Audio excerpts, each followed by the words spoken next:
Hello. Today's lesson we will be talking about several different safety issues. For more information than I give today, you can look in your Health and Safety book, Unit 5, under Other Safety Issues.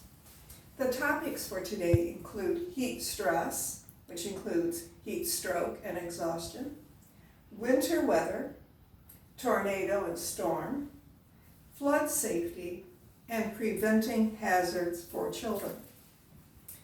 Our first area, heat stress, includes what we call either heat stroke or the more severe heat exhaustion. This is when the body is not able to control its temperature and you have excess water or salt loss due to sweating. The symptoms of heat stroke or exhaustion can be permanent disability or death if not paid attention to. Originally, you have symptoms of high temperature, confusion, loss of coordination or ability to move the way you want, heavy sweating, severe headaches, dizziness, vomiting or nausea, seizures, and even coma, which then can lead to death. The first aid for heat stroke or exhaustion include, first, resting in a cool area, then drinking lots of water. If necessary, take a cool shower or bath. If you have muscle cramps, wait at least an hour until after the cramps stop before you go back to work. And make sure you seek medical help if you have heart problems or if cramps last more than an hour, and certainly if someone is having seizures or has gone into a coma, get medical help right away. Protection to help prevent heat stroke or exhaustion include wearing loose-fitting clothes that are light in color, build up slowly to heavy work, working during the cooler part of the day, take more breaks when it is hot, and always drink plenty of water. I want to move on now to winter weather safety tips. There are many hazards related to winter weather. One of them is frostbite, where your fingers, toes, and then maybe even your feet and hands become extremely cold. Accidents also are caused by slippery roads, sidewalks, and steps. You can have injuries from shoveling snow or ice, and of course, driving accidents related to slippery roads. You must wear proper clothing during the wintertime to make sure you stay adequately warm enough. You want to wear layers of loose, warm clothing. Wear a hat. Try to stay dry, and if you do get wet, you need to go inside as soon as possible to remove the wet articles of clothing. Cover your mouth to protect your lungs from extremely cold air. And always wear gloves or mittens. Mittens are actually better for your fingers and hands than gloves. To help prevent falling in the winter, make sure to clear away snow and ice from sidewalks and steps. You want to wear boots that are made for the winter weather. You want them to have traction on the bottom. And take short steps when you are walking. These will help prevent falls. Winter driving tips include avoid driving if tired. Do not warm up your car in a garage. This can cause carbon monoxide poisoning, which we discussed earlier. Make sure the tires are properly inflated.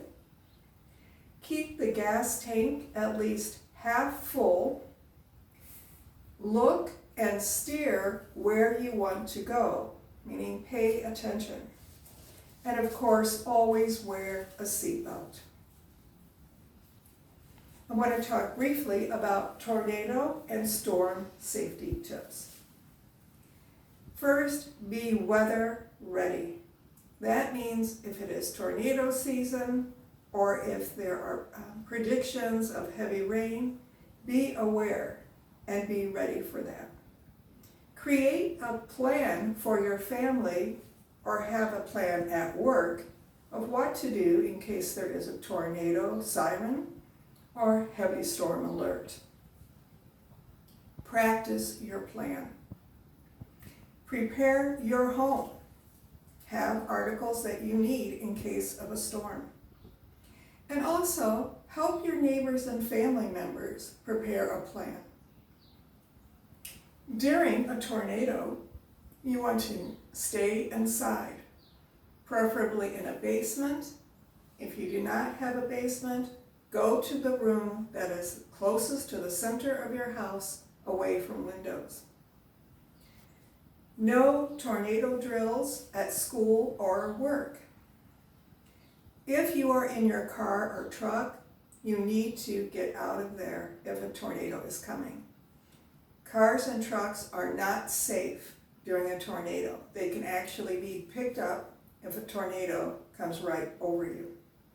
So if you cannot get to shelter, it is best to get out of your car or truck and lie down on the lowest part of the ground and cover your head. Now I'm going to talk briefly about flood safety. You should have an emergency kit in your home for items that you would need in case there is a flood. Listen to the radio and TV for the weather forecast and of any news of impending floods or expected floods. Prepare emergency food and water to last at least 3 days. Emergency water kits should have 1 gallon of water per person per day. And again, be ready for at least a 3-day supply. You want to leave any low areas if you are outside. So areas like ravines, wash basins, any low areas, make sure you find higher ground. After flooding, this is extremely important. Do not drive through standing water, or especially through moving water. It only takes as little as 6 inches of water to actually move your car. And you cannot tell how deep water is by just looking at it. So do not drive through standing or moving water. Listen to water advisory boards regarding safe water. Sometimes during a flood, our drinking water can be affected.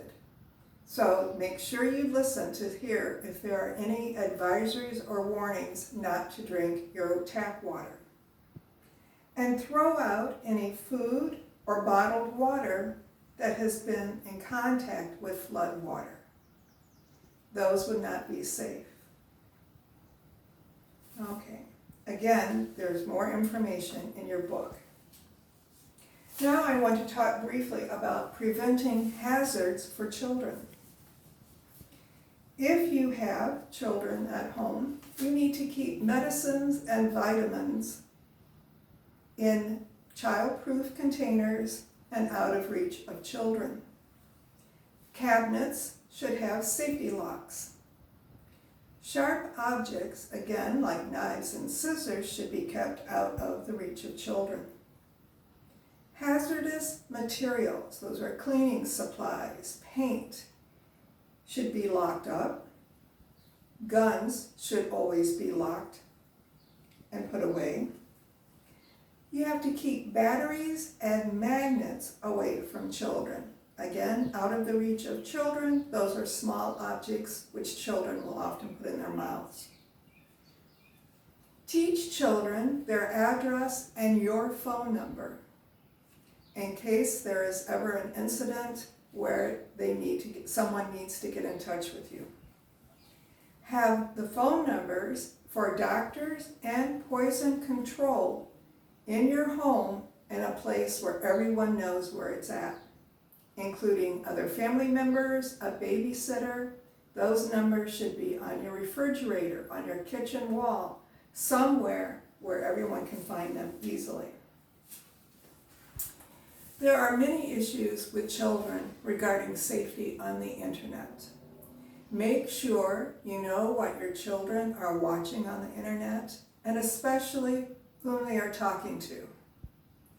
Oftentimes, there are people who will say they are a certain age, and that is not the case. So you need to make sure you know who your children are talking to on the internet or on their phones.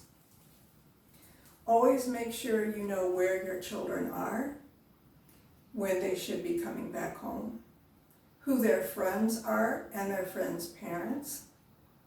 And always make sure that you are open with your children about discussing potential dangers, including strangers. If you are open and have an honest talk about the need for them to be aware of strangers, you don't want them to be terrified, but you need to have a talk with them about stranger safety.